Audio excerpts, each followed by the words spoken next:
اللعین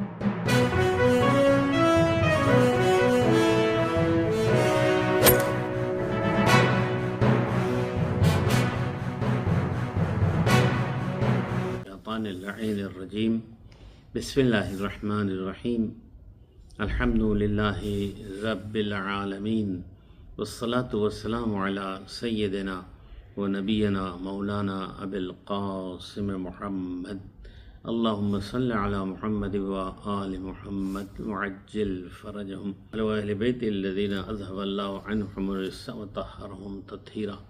قال اللہ عز وجل فی کتابہ المبین وہو اصدق الصادقین یا ایہا الذین آمنوا کتب علیکم الصیام کما کتب علی الذین من قبلکم لعلکم تتقون.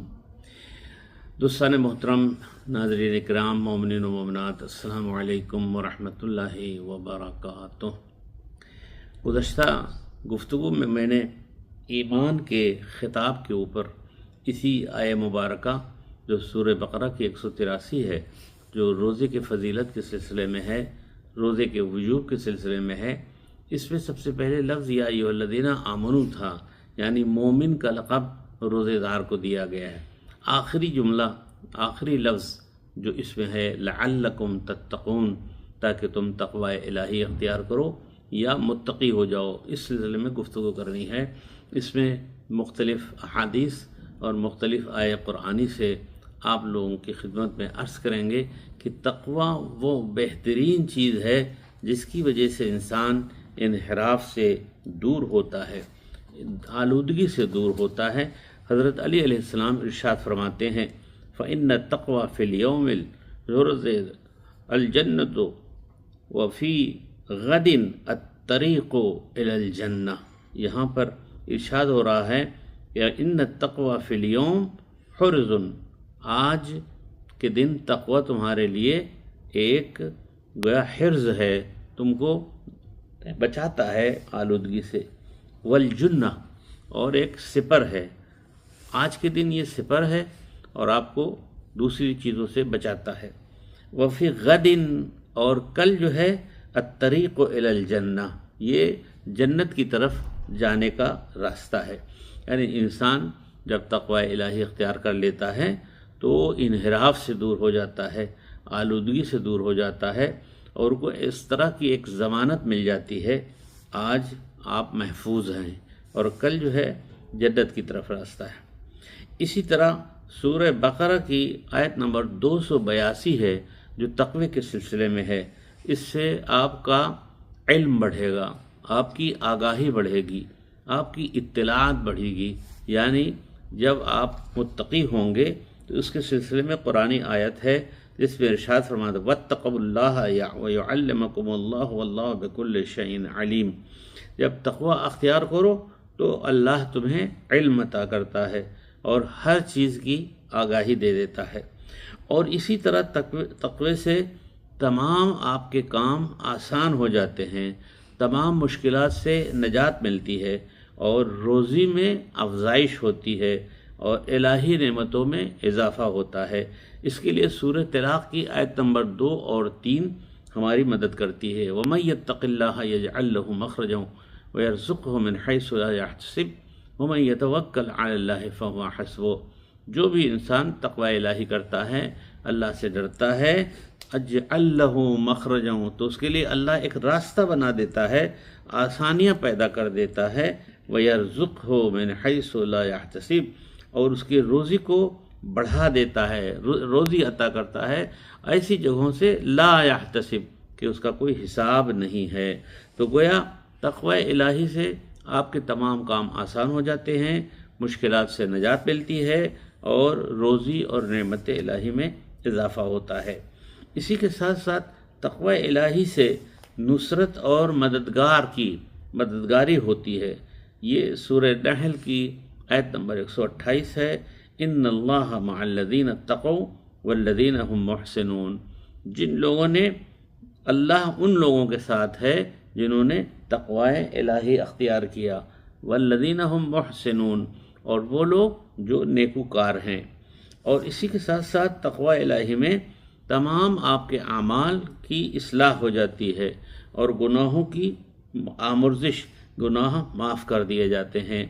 سورہ احزاب کی آیت نمبر 70 ہے۔ خداوند عالم ارشاد فرماتا ہے یا ایھا الذین آمنوا اتقوا اللہ وقولوا قولا سدیدا یصلح لکم اعمالکم ویغفر لکم ذنوبکم۔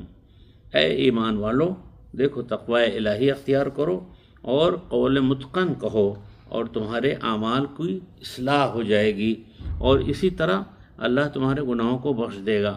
تو جو روزے کے سلسلے میں جو تقوی کی بات کی ہے کہ لعلکم تتقون، تاکہ تم متقی ہو جاؤ، اس میں یہاں پر آپ کو یہ ملتا ہے کہ آپ کے اعمال صحیح ہو جاتے ہیں اور گناہ بخش دیے جاتے ہیں۔